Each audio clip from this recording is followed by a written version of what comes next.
السلام عليكم ورحمة الله وبركاته. معكم قناة تاريخ يروى. أخرج ابن عساكر عن عبد الله بن القاسم الأيلي قال: زوج معاوية ابن أبي سفيان ابنته هند من عبد الله بن عامر، فاعتصت عليه وامتنعت، يعني عن زوجها. اعتصت وامتنعت عليه في الدخول بها أو افتضاض بكرتها. فجاء معاوية فجلس إليها فقال: يا بني، بيض عطرات، أوانس خفرات، أما حرامهن فصعب، أما حلالهن فسهل به سمحات. يعني ما دام هذا في الحل، يعني الحلال، فعليك أن تليني إلى زوجك وأن لا تستعصي عليه.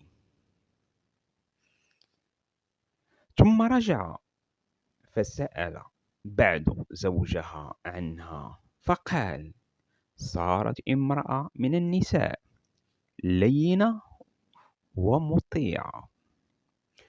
وفي نثر الذر عرضت على المتوكل جارية فقال لها: ما تحسنين؟ قالت: 20 فنا من الرك.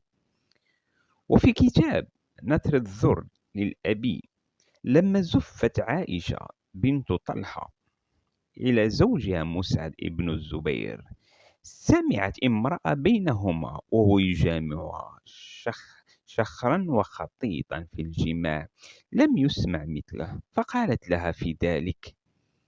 فقالت عائشة: إن الخيل لا تشرب إلا بالصفير.